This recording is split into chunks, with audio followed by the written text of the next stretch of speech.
Good morning. It is Wednesday, April 8th. Um, and I decided I think I'm going to start doing some little videos just to send out to everyone. Um, I think we're going on our fourth week. I'm not sure. Feels like 5 years being isolated. And I'm sitting here home all alone, except for my buddy Buster, my little dog Buster. And I've been doing a lot of thinking around being home alone and no place to go. It just gets this brain spinning around and starts, I'm working. And something just keeps on popping up in my head. It's just something that constantly just comes up in my head. It's something that someone said way back in 1995. At that time, I was going through a pretty rough time. I was just really rough time. I was doing a lot of finger pointing. I was doing a lot of blaming. I was drinking way, way, way too much. I was in a job that was very toxic. My boyfriend broke up with me, and I thought this was the love of my life. And it was also during the height of the AIDS epidemic, and it was just crazy. And I was in I was in a bad space. So a friend of mine grabbed me and he said, Michael, I'm going to take you to go see this woman named Marianne Williamson. And yes, it's the same Marianne Williamson that is running for president. And so he took me to go see her. And during that speech, she gave a long, long talk, and she said something during that talk that I think is applicable to what's going on today, especially right now with this whole coronavirus thing going on. She talked about a lot of different things, but one of the things that she did was she was comparing the baby boomer generation, my generation, I'm a baby boomer, my generation, to the great generation, my parents' generation. The great generation who were in the Depression and had a world war going on, where as a nation, they all gathered together and worked together to win this war, to get us out of this depression, and to bring us into years of prosperity and growth within our country and within the world, actually. And also what they did is they ended up changing the whole outlook of who America or the U.S. is. Worldwide. And they were comparing that to the baby boomer generation. And she was comparing that to the baby boomer generation, who they themselves did some pretty amazing stuff. But they ended up becoming a generation of victims, of finger pointers, of addicts, of sue happy.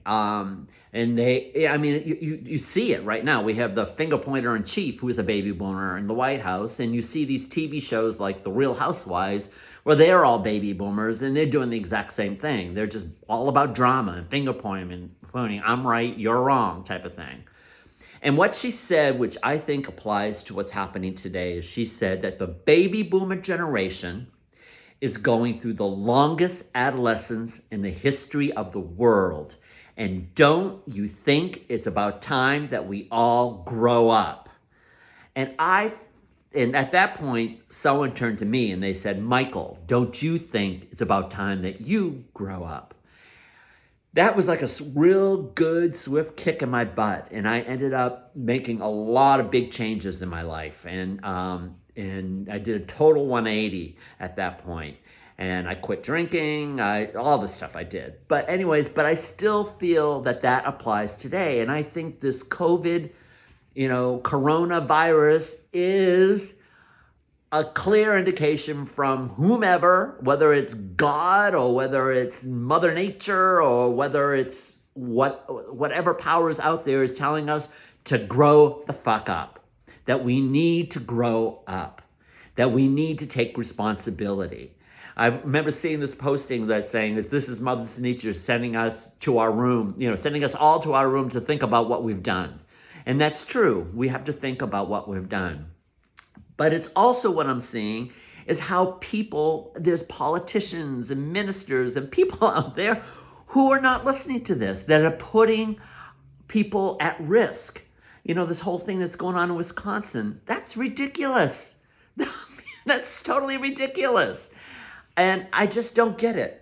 I just don't get it. And what I get is that, and what I find was happening today is that we're so involved in our own egos. We're so involved in the I'm right, you're wrong.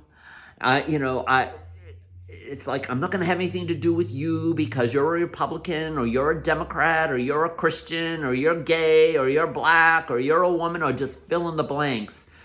And we're doing nothing more than just shooting ourselves in the foot. Because we all basically want the same things. We all want to basically make sure that if we're ill or we're sick, especially in these times, we get the best health care that we can possibly get. We all want to make sure that when we send our children to school, that they're safe and they get the best education that they possibly can, because we want them to live a prosperous life. And we know an educated society is a prosperous society. We all know that when we drive over a bridge, we don't want it to fall down, or we turn on our water, we don't want poison coming out of there.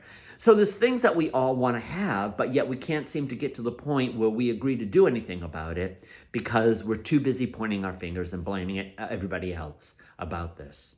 And I think this coronavirus is teaching us a lesson that we need to stop it, and we need to stop it now.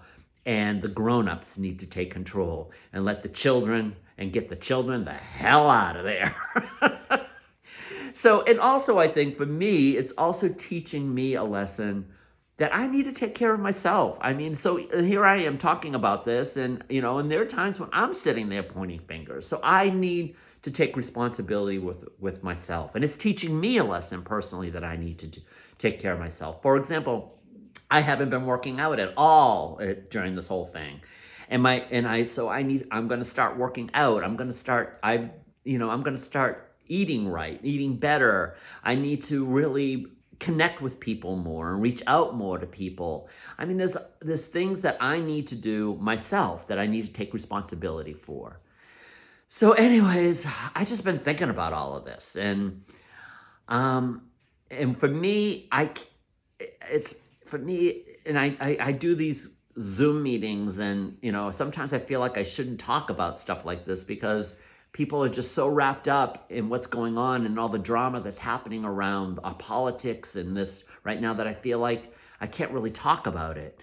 So I figured the best, and I can't keep things inside of me.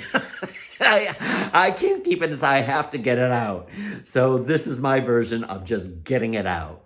And by the way, I do have these Zoom meetings, and I do them twice a day. It's just a bunch of us connecting and reaching out to one another. And I've noticed that lately things have been dwindling down, which is fine. I mean, that's cool. People not joining as much, and that's fine. That's cool. But I'm going to still continue doing my Zoom meetings. I want to see you. I want to hear from you. I want to know how you're doing.